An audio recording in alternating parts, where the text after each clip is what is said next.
Please stand for the pledge. Mrs. Wyman, would you lead us, please? Yeah. The flag of the United States of America, and to the republic for which it stands, one nation under God, indivisible, with liberty and justice for all.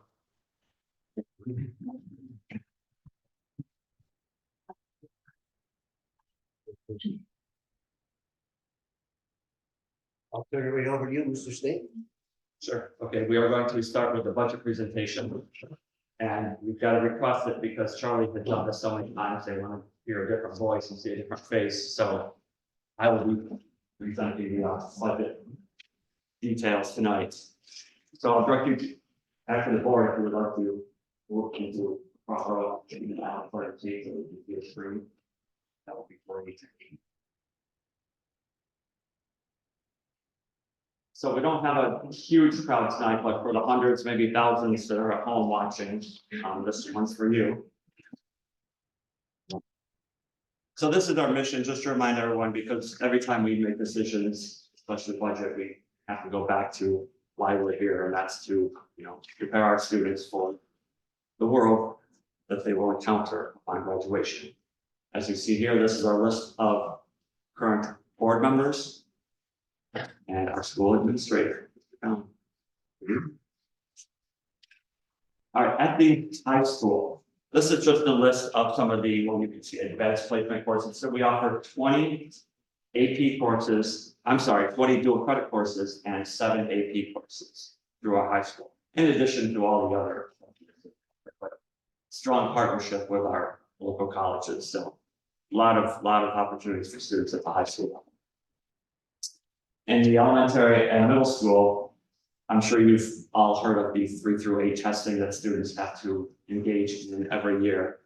And I'm not sure how well you can see it, but essentially out of 48 school districts in the MOOC's OHM, Herkimer, and Juckless region, out of 48 schools, Sequoia placed 6th in ELA and 7th in math. So we're pretty proud of those numbers.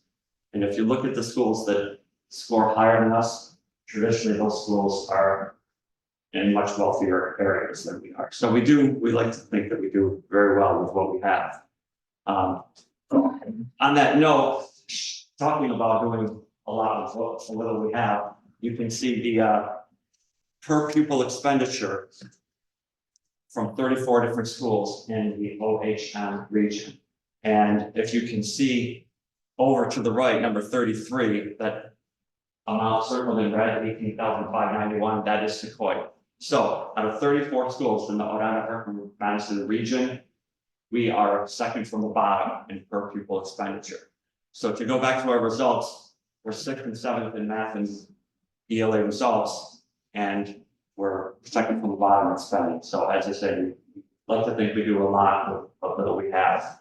Dave, could I ask a question? Absolutely. Joe, refresh my, how do we get to that? How do they get to that 7 or that $18,000 fee? Each year, every school district has to do a transparency report to New York State. It happened, started about 5 years ago. It was a federal requirement. So every school has to submit the same exact information to, well, the same format. They can certainly put things in different categories, but based upon that, they pull that information along with their enrollments and come to that 18,500. It's nothing to do with salaries, Well, it's all expenditures. total thing. Yes. Thank you. While we're on that, we might as well point out the county average, you can see it 19,000, the state average is almost 26,000. Again, we're at just under 19. This is the list of opportunities at the high school. As you can see, they offer many extracurricular activities and athletics. And listed the middle school and elementary school. And I know that list looks small, but trust me, they do a lot of elementary schools. They just don't fall into these categories. But we like to think that we offer many opportunities for our students in our district. Unfunded mandates, I'm not going to read the top 3, but essentially the governor, the Board of Regents, SED sometimes comes out with these mandates that schools are required to follow. Unfortunately, funding doesn't usually follow those mandates. So it's upon the school to pay for the cost of these. And some of the newer mandates that didn't make this list, but I'm sure you've heard of them. The mascot of schools had to change their mascot. Some schools spent tens of thousands of dollars on that initiative. Again, that's an unfunded mandate. Implementing the workplace violence prevention program was another unfunded mandate. And everyone's favorite, the zero bus admissions. So again, schools are often tasked with mandates from the state without, as I said, compensation. So again, we do a lot with sometimes a little. As we're selling our budget to the community, we just want to remind the community and the residents of some of the extracurricular, extra events that our students participate in, engage in to support the community. And when we return from Memorial Day break, we'll have another blood drive here. So, but many of these are our students, you know, Relay for Life dodgeball tournament. Those are events that occur on campus where we raise fund and then donate it. Some of these, they go right out to the Marianne West Side Kitchen. They're donating their time. The toy drive, they collect toys. Well, you can see what's out there. But again, it's our students engaged in community service events. All right, on the school budget. So you're all familiar with schools working a budget, selling the community. I'm not going to read all these points to you, but I do want to highlight number 3, just so that you see where the revenue comes from. Almost 60% of our revenue comes from the state, and just over a third comes from the property owners. So that's why it's so important we get the support of the community on our budget. And please feel free to stop and ask questions as they're going. You know, I won't be going quickly. As I said, I'm not going to read every slide to you, but we're here for questions. We want everyone to understand what they're voting on, and we want you informed. So some of the considerations when we're working on the budget. As you are probably aware, when COVID hit, the government started flooding school districts with pandemic relief grants. And that was to provide additional supports for students that experience learning loss.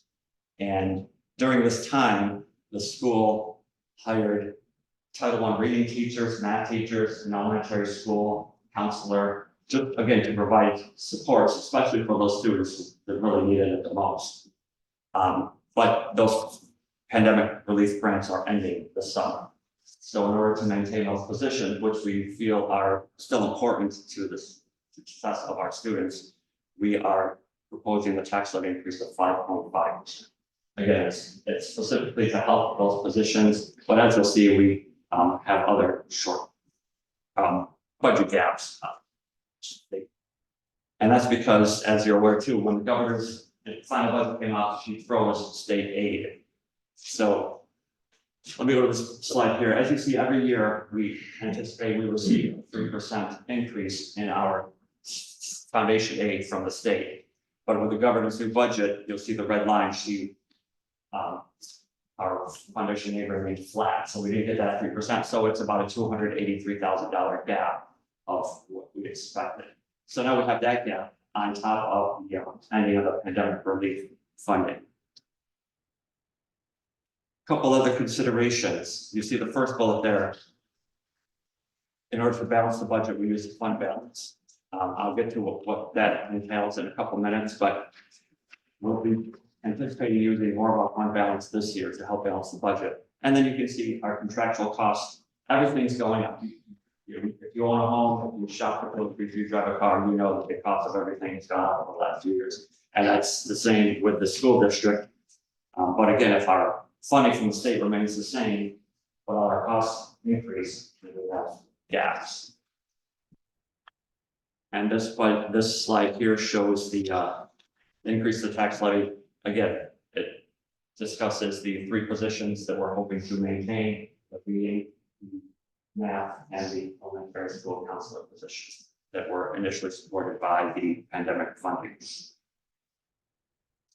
So what does the increase mean to the taxpayer? Well, on the left, you can pick whatever town you live in. The school district includes spreads over many towns, but you can look at the average value tax on the houses and look at the anticipated increase in your taxes, both by yearly and by week.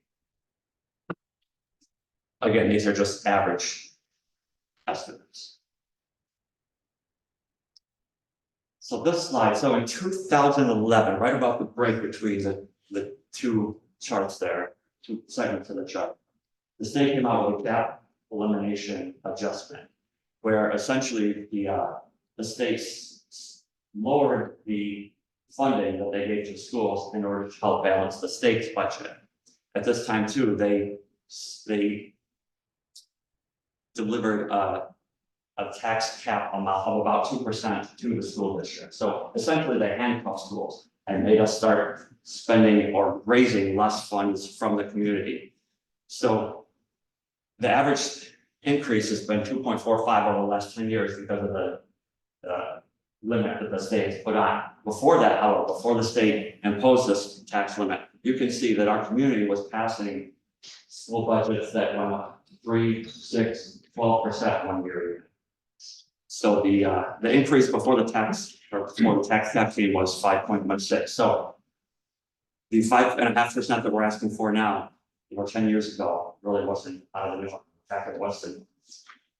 But again, when the GEA came in, it started limiting the amount of revenue that we could generate from the taxpayers. But again, with the frozen foundation aid, the end of pandemic relief, that's why we're asking the community to go above the tax caps here. Adjustments to expenditures. So these are some of the steps that we have already taken to reduce spending in the district. And in fact, since this budget was initially created, we've taken steps to reduce probably almost another $100,000. So in addition to going above the tax levy, we, as a school, already on a slim budget, as you've seen in the earlier slides, we've reduced our spending almost $500,000 just from some of the steps you see there. Any questions on this? Because I know there's a lot of information. I just don't want Charlie getting bored over here with no questions. So I mentioned the fund balance earlier. So again, when the pandemic hit, schools were inundated with cash. And that's a good thing. And you can see the history of our fund balance. It went up and down like a roller coaster, but you see that, the last 3 years it's gone up in a very sharp increase, and we're very happy for that. We're very fortunate. And it sounds like a lot of money when we look at the $3.1 million fund balance we have. In fact, when I first saw the slide, I said, is this something we want to share publicly? Because that's a lot of money, $3.1 million. But then when you look at our fund balance, our fund reserve compared to other districts in the region, you realize that $3.1 million isn't so much, because yes, that's us way over there on the left. Right. So this is the budget we're presenting. As you can see, the proposed budget is just over $26 million. The percentage increase in our spending is 6.67. Sorry, there were two slides there. Again, this just breaks down the expenditures and provides a little bit more information on the overall budget. So to highlight what I've been talking about, the budget, because of the tax increase that we're asking for, is to maintain a reading and a math positions that, again, are supporting our students with the most needs in the district. Number two, we have a full-time social worker. We have one that works as a 0.6 right now, and we want to increase that position to a 1.0. So with the community support, we'll do that. And number three, as I stated, we have a school counselor at the elementary level. Before COVID came, that was not a mandate from the state, but that is now mandatory that there's a school counselor in the elementary school for a portion of the day. So the pandemic funding has helped pay for that, but again, we feel it's vital to maintain that position. And what I didn't talk about before is the $100,000 capital outlay project. But again, that, correct me if I'm wrong, Charlie, but that will have no impact to the taxpayers. Correct. That'll just allow us to maintain some of the needs of the stores. So to sum it up, what will the voters decide next week? They will decide if they will support the 5.5% tax levy increase. They will vote on 3 board members. We have 3 seats, and those are the 3 candidates that are running. And they will vote on the purchase of 2 diesel school buses. I want to be clear that these are diesel school buses that we are asking the community to support. As you're probably aware, we typically purchase 2 school buses every year because the lifespan of those is about 7, 8, 9 years. Any questions on what the voters will say? All right, just remind you, the vote is next week, 7 a.m., 8 p.m. right here in the high school, in connection and collaboration with the art show. And thanks for your report. Any final questions? Mike, Charlie, I guess you're.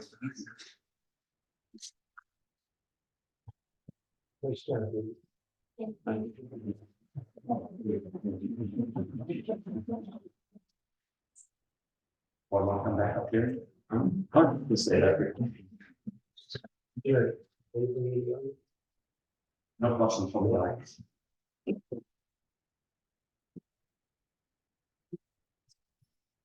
Mr. Reed, are you checking the live feed? Are there any questions from the community members at this time?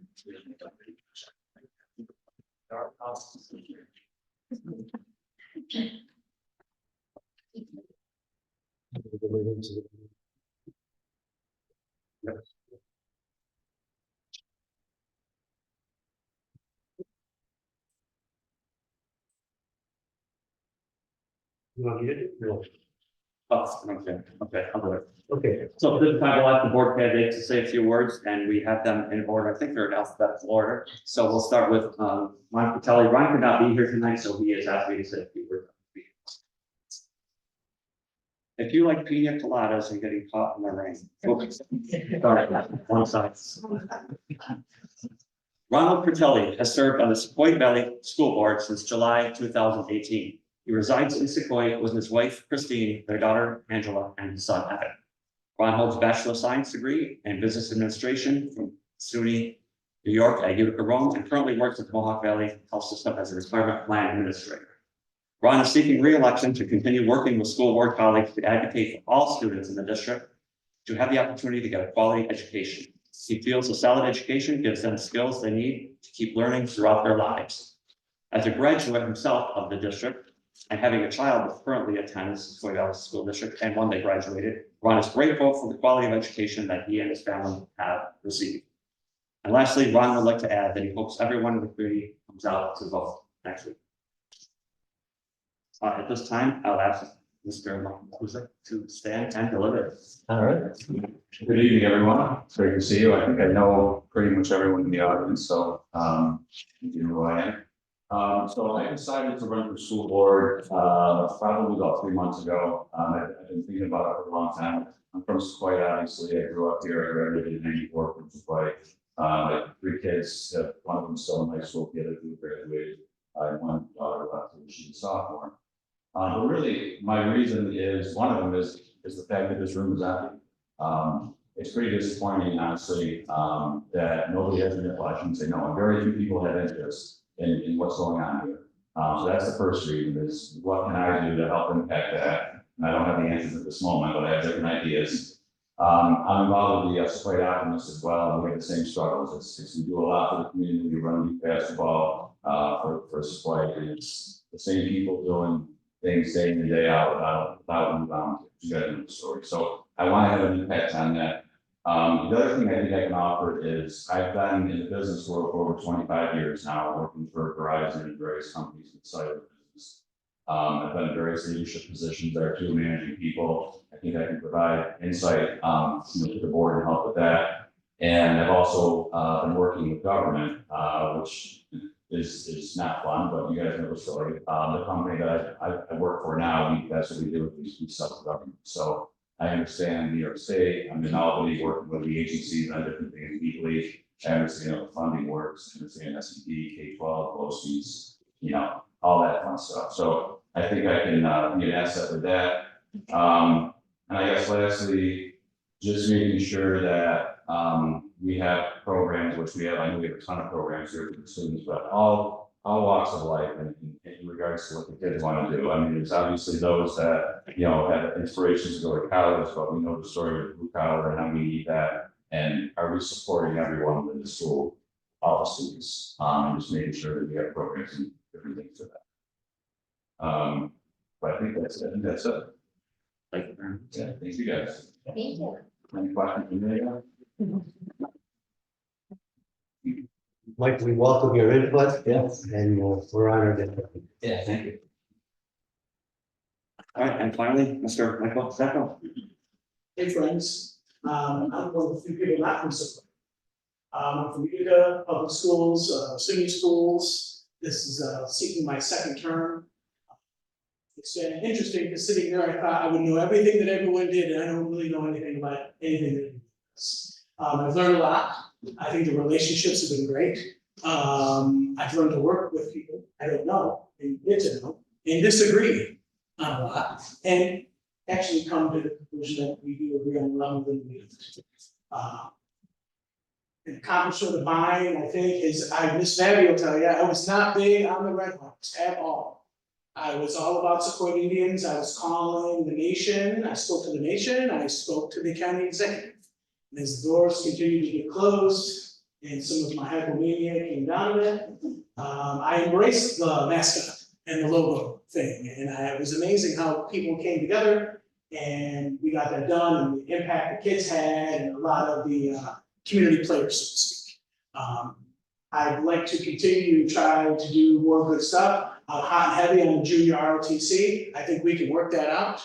I'm not gonna get into the money because we're still trying to work out this term.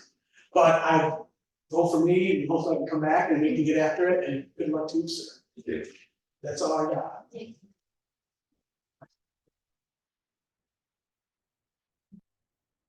Thank you, Mike. Sir. Board of Education Subcommittee report, Mr. Slayton. Sure, yes, the Board Operations Relationships Development Subcommittee is going to meet on June 11th.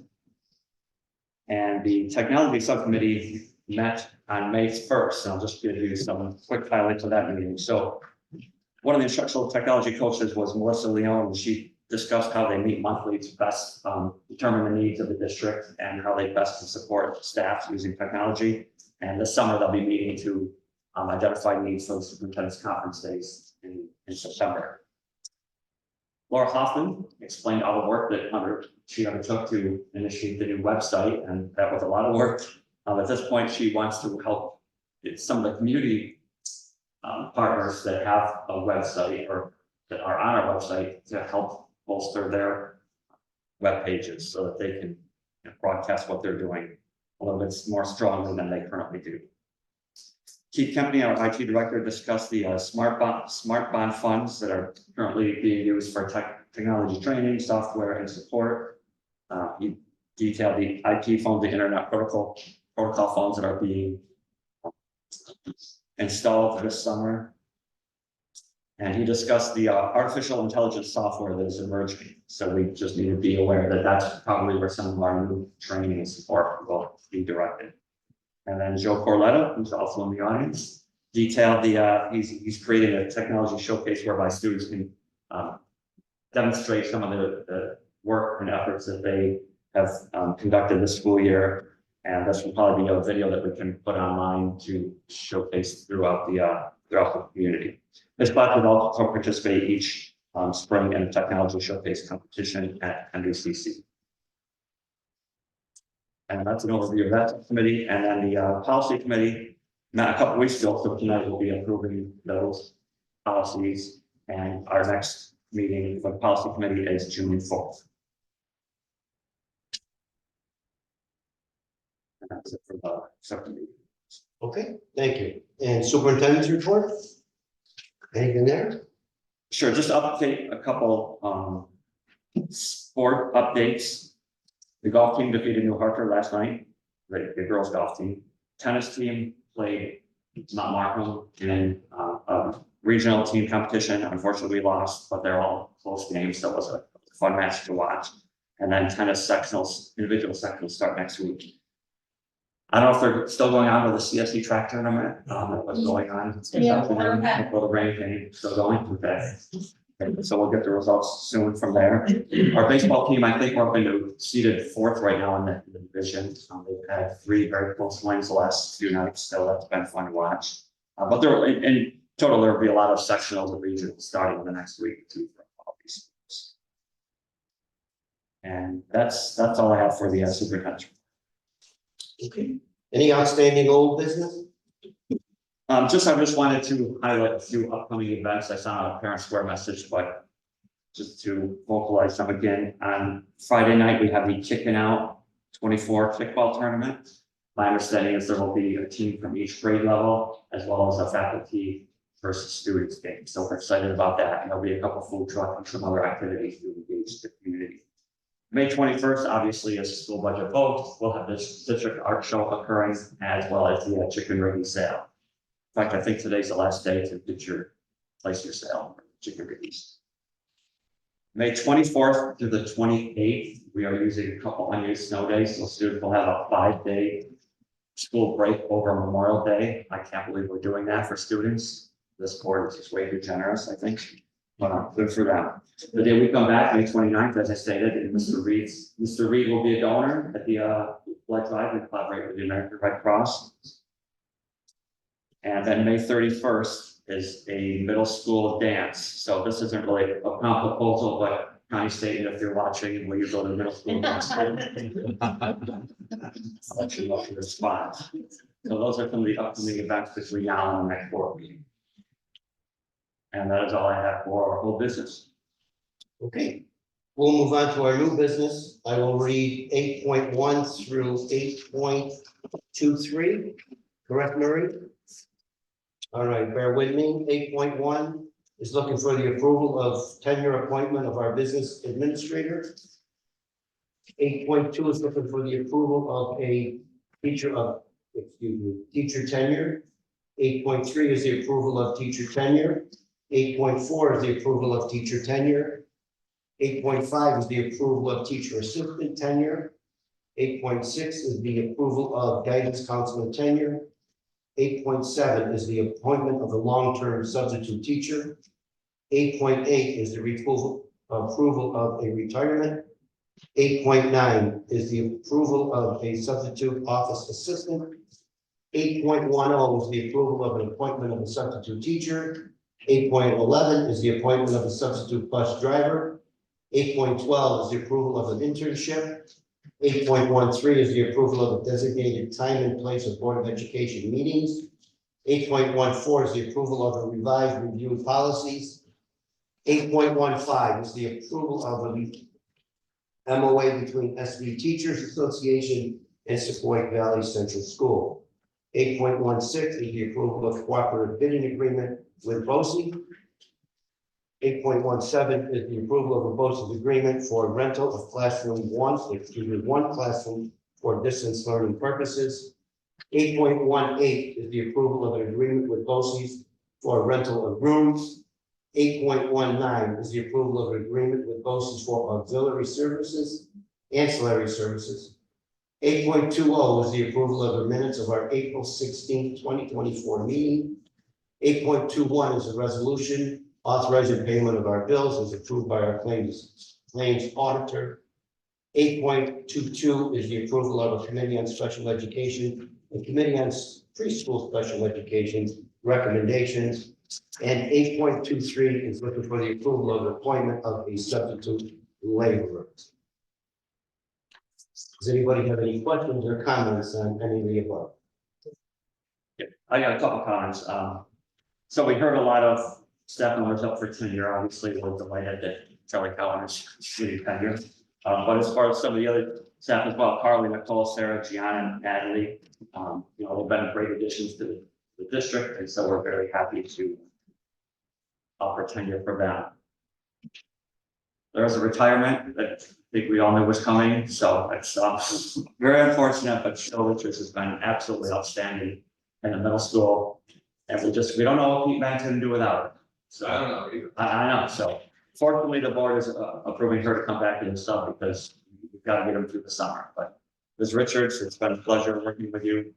And like I said, I think you have small feet, but you're gonna have big shoes to fill, so thank you for your time here. Thank you, Chair. For coming here. Also, I do need to point out to the board, motion 810, the effective date for this is actually changing to May 15th, it will be effective tomorrow, so I just want you to know that we'll be going in instead of May 29th. Yeah, the effective date for that appointment.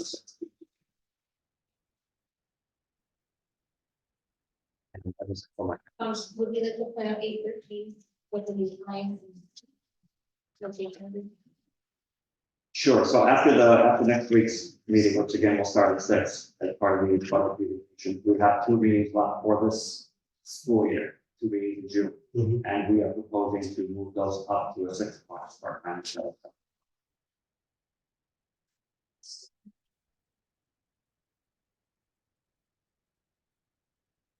Everyone in agreement? Sounds good. Unless there's any other comment. Motion, Mr. Satchel? Second? CJ? Any discussion? All in favor? Anyone opposed? All motions are approved.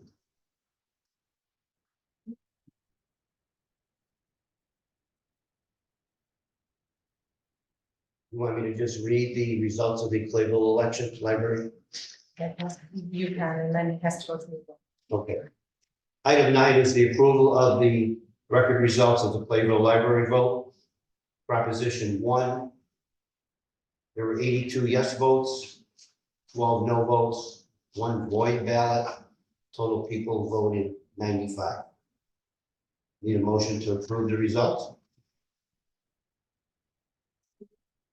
Then, second, Why? Mike? All in favor? Anyone opposed? Thank you. Any miscellaneous topics from board members? Just want to make a comment, Charlie, you're a wizard with the numbers, and I'm grateful for you. I just wanted you to know that. Absolutely, John.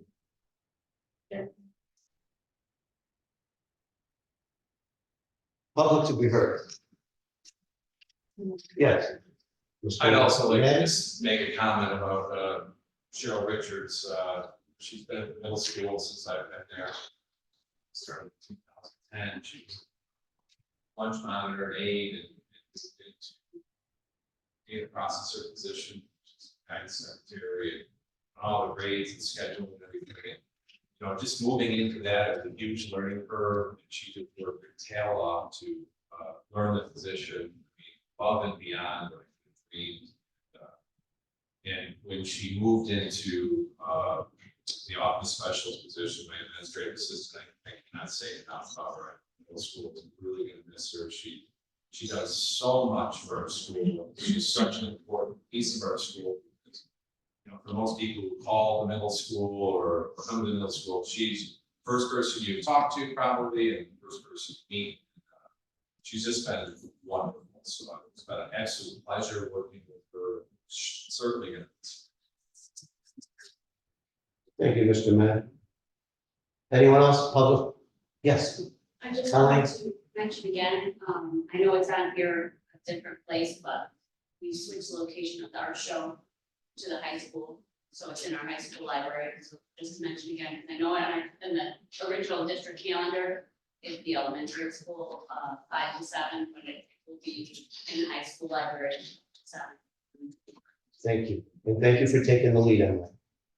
Much, much appreciated. Anyone else?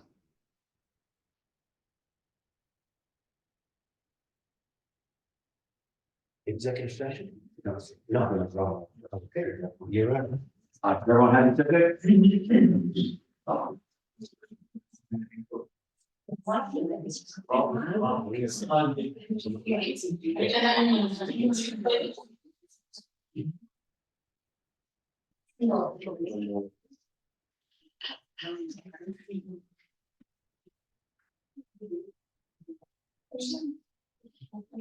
Yes, Should we put a new board candidate on the spot and ask him? yes, yes. Well, the wings.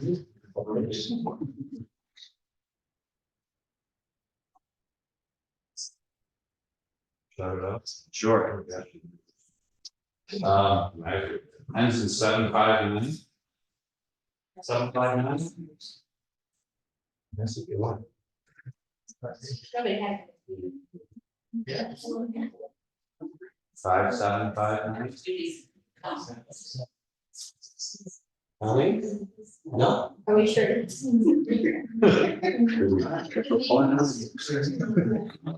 that person laughed. I thought people for.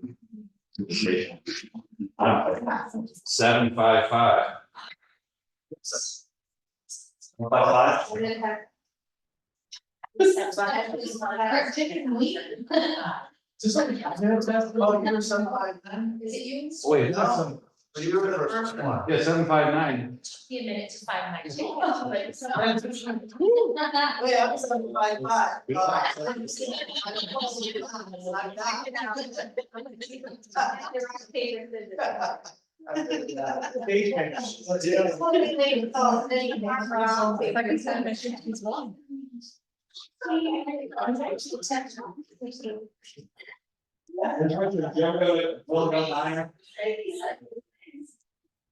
Ms. Richards, you ever go to Willville Diner? Yes. No. What we do? Yes. No, what we find?